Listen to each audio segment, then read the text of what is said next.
Welcome to Step Up English channel. You are standing in an elevator. The doors slide shut, and a stranger is standing exactly 2 feet away from you. Oh, yeah, and the silence just drops like a heavy blanket. Exactly. The numbers on the floor display kick by, and your brain just flatlines. Right, because you know you should say something, but the pressure of figuring out what to say it's completely paralyzing. It totally is. We have all been there.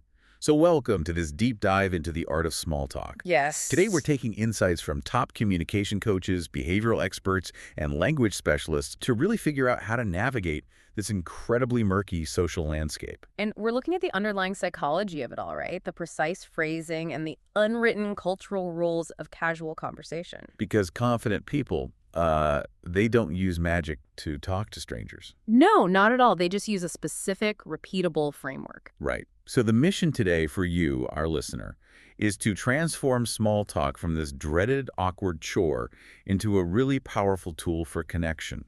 Whether you are at a networking event or just waiting for a bus. Yeah, or standing by the office water cooler. By the end of this deep dive, you'll have a 3-word phrase that instantly makes you more charismatic. Plus, we'll cover a conversational technique called time travel. I love that one. Yeah. And you'll also know exactly what not to ask a British person at a pub. Yes, very important. But before getting into the actual mechanics of what to say, we have to look at why we even do this in the first place. Right, because it's not actually universal, is it? Not at all. Small talk is not a universal human constant. There's this brilliant example from one of the communication coaches we looked at. She grew up in Moldova, where casual chatting with strangers basically just doesn't exist. Wait, really? Like, not at all. Pretty much. In Eastern European countries like Moldova, if you ask someone, "How are you?" you are not getting a breezy, "Fine, thanks." Oh, man. So what do you get? You are getting their recent medical history and probably a detailed list of their current life problems. Oh, wow. So it's an actual question. Exactly. In many cultures, answering a casual greeting with anything less than factual honesty is considered bizarre. Ah, Like small talk is viewed as a literal waste of time. you just go straight to the point. Right. But when this same coach moved to Canada, she experienced this massive culture shock because she realized that in English-speaking countries, small talk is essential social glue. It's like this continuous, low-level hum of community. Yeah, exactly. I always think of it like the lobby of a building before you get to the actual apartment. Oh, I like that analogy. Yeah, it's a buffer zone to make sure you're comfortable before getting to the heavy stuff. Yeah. I mean, you wouldn't just teleport a stranger straight into your living room, right? No, that would be terrifying. Right. You greet them, walk through the hallway, take their coat. That is small talk. Yes, the social lobby. But I do have to push back a little bit here. I have to admit, a lot of the time this lobby feels entirely fake. How so? Well, we don't actually care about the humidity, so why are we pretending we do? Isn't it just a bit phony? Okay, I see what you mean. It feels fake if you only look at the literal words being said. But psychologically, the sources point out that small talk is an empathy exercise. An empathy exercise. Yeah. When you make small talk, you are indirectly saying, "I see you, and I care enough to make the effort to start a conversation with you." Ah, okay. So it's not about the weather at all. Not even a little bit. It's about establishing a baseline of psychological safety. It's just the willingness to connect. Precisely. And the real-world stakes for this ability are surprisingly high. Right. Let's talk about the stakes. Because if I'm bad at making small talk at a coffee shop, who really cares? Does this actually impact people professionally, or is it just, a nice-to-have social skill? Oh, it is a massive professional differentiator. Consider hiring managers. All right. One behavioral expert from our sources who managed hiring for a really large restaurant chain in Canada had this strict philosophy. If she had a choice between a highly experienced candidate who was stiff and awkward during the initial greeting, Like they failed the lobby phase? exactly, a stiff candidate versus a candidate with zero experience but a warm, approachable small talk demeanor. Wait, zero experience? Zero. She hired the person with zero experience every single time. That is wild. Right. But I guess it makes sense because, well, you can teach someone how to use a point-of-sale system, right? Right. But you can't teach them how to make a customer feel instantly relaxed. Exactly. The first few minutes of casual interaction tell an employer or, even a new friend how you handle unexpected situations. Technical skills are trainable. But a relaxed personality in that lobby phase is invaluable. Yes, it signals high social intelligence. Okay, so the stakes are very real.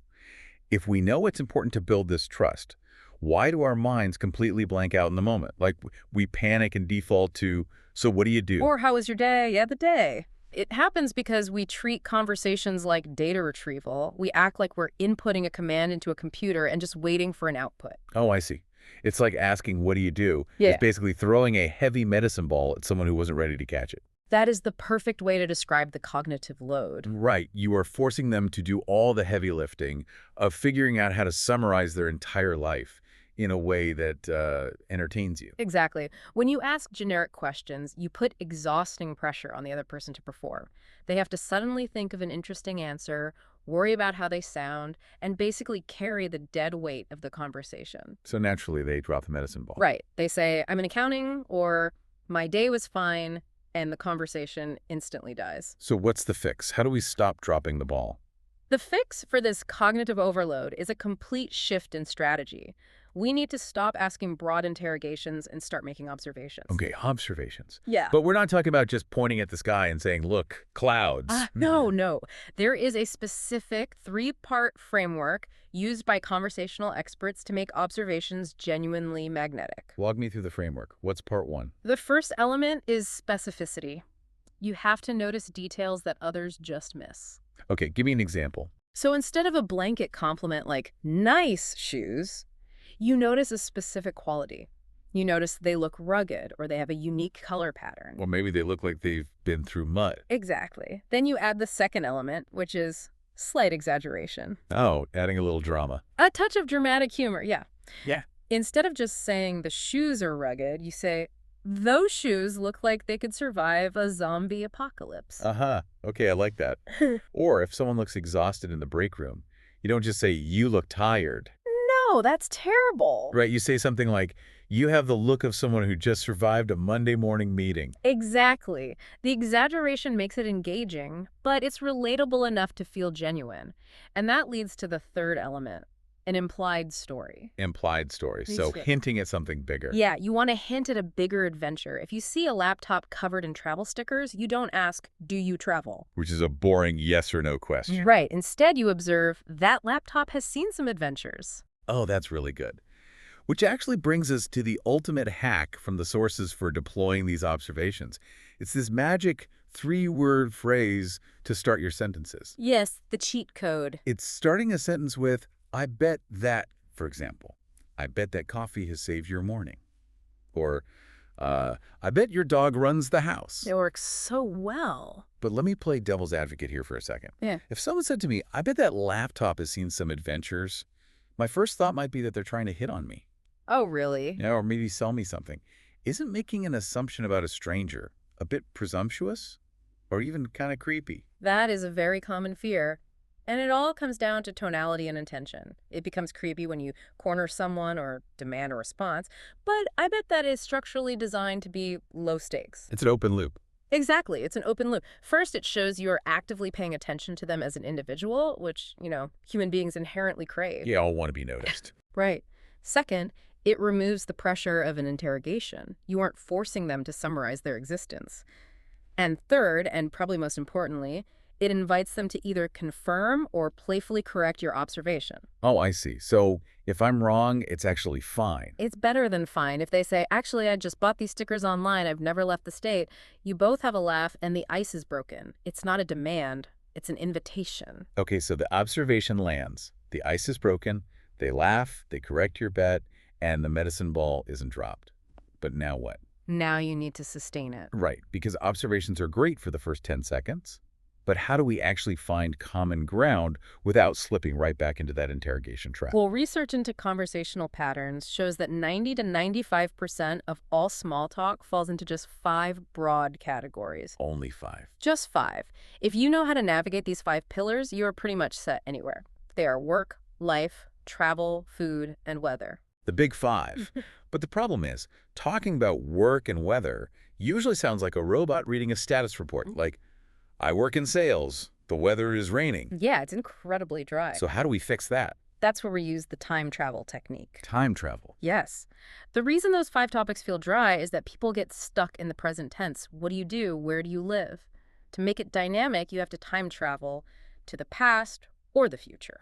So instead of asking what they do right now, you go backward. Like, what Yep. motivated you to get into that field in the first place? Exactly. Or did you always want to be an accountant? People love telling their origin stories. Or you could go forward, right? Yes, to the future. If money wasn't an issue, what project would you be working on? It elevates the conversation from a mundane status update to something aspirational. You're giving them a chance to talk about their passions. Or their dreams or goals, which is inherently much more engaging than just stating their current job title. There's also this tiny mechanical trick from the sources to make jumping between these topics feel completely seamless, so you don't sound like you're just interviewing them. Ah, yes, the pivot word. Yeah, and it's literally just the word so. It's so simple, but it works. Adding so acts as a psychological bridge. So, are you from around here? Or, so, do you have any trips planned? It softens the question. It signals to the brain that a new, casual topic is starting. It removes the abruptness of just firing off a new question. Let's talk about the weather pillar, though. Because I used to think talking about the weather was the ultimate sign of defeat. Like you've completely run out of things to say. Exactly. It felt like admitting, well, we have absolutely nothing in common, so let's just look at the sky. I know it gets a bad rap, but think about it. What if they give you absolutely nothing to work with? What is the baseline safe topic when you are starting from zero? I guess you have to rely on a shared reality. Exactly. And the most universal shared reality is the weather. The trick is understanding that the weather isn't the destination, it's just the bridge. You use it to cross over to something better. Right. You don't just say, looks like rain, and wait. You say, it's pouring out there. It's a shame I rode my bike today. How did you get to work? Oh, that's smooth. You've used the shared reality to effortlessly pivot into their commute. Which leads to where they live, which leads to their life. And notice what you just did in that example. Yeah, You shared a piece of your own experience first. You mentioned riding your bike. right. And then you ended with a question. The sources call that passing the mic. Passing the mic, yes. Because if you just make an observation and stop talking, the conversation stalls out again. You have to pass the mic to keep the momentum going. And while we're passing the mic, we really have to talk about mirroring. This feels like the most crucial part of social intelligence. Mirroring. So how do we practically read someone's energy? What does that actually look like in real life? Mirroring is all about recognizing and respecting the other person's boundaries. Let's say you ask a great time travel question, but they give you a really short, flat answer. Like a one-word response. Yeah. They don't make eye contact and they don't ask a question back. That is a clear signal of low energy. They're signaling that they don't want to play catch with the medicine ball. Precisely. And the absolute worst thing you can do is aggressively try to force the conversation to cheer them up or get them to open up. Like pestering them. Yeah, you have to mirror that boundary. You politely match their lower energy, give a brief, pleasant nod, and let the silence return. Because small talk is an empathy exercise. Right. And true empathy includes recognizing when someone simply wants to be left alone. That is such a good point. Which actually leads us directly into the cultural danger zone. Oh, the minefield? Yeah, we're trying to find common ground, but what happens when you confidently step on a cultural landmine? Let's talk about the topics you should actively avoid, especially if you're navigating small talk in places like Great Britain. This is fascinating because what is considered a friendly, normal question in one culture can be a massive taboo in another. There are several so-called safe topics that are actually incredibly risky with strangers. The one that absolutely floored me from the research was family. Really? That surprised you? Totally. Because in a lot of cultures, asking about someone's family is the quickest way to show you care. It's like the most basic friendly gesture. Right, it seems harmless. But in the UK, with someone you just met at a pub, the sources say it is a complete minefield. And if you think about it, it makes sense. Think about the sheer number of assumptions baked into family questions. Like what? Well, if you ask a stranger, are you married or do you have kids, you are basically forcing them into a corner. That person might be going through a devastating divorce. Oh, right. They might be struggling with infertility, or they might be in a same-sex relationship, and your question assumes a traditional dynamic, which instantly makes them feel alienated. So you're trying to be friendly, but you've accidentally forced them to either lie to protect their privacy or overshare painful, intimate details with a total stranger. Right there in the conversational lobby. That sounds awful. Okay, so family is definitely out until you know them better. What are the other big taboo topics? Age is universally risky, pretty much everywhere. Then there is work and salary. In British culture, and many others actually, people are notoriously private about money. So no asking what they make. Definitely not asking how much do you earn or even probing too deeply into their career trajectory can be seen as incredibly intrusive and crass. It taps into deep-seated sensitivities around class and social hierarchy. And then obviously we have the universal big two, politics and religion. Oh, absolutely. Keep those out of the lobby. You might think complaining about a local politician is a great way to bond. But if they secretly support that politician, you've just insulted their core values before you even know their last name. It is pure self-sabotage. You are introducing high-conflict topics before you've established any baseline of trust. You just haven't earned the right to have those debates yet. We're not taking sides here, but just reporting what the experts say. Keep it neutral. Exactly. Keep it light. But let's say the conversation is going perfectly.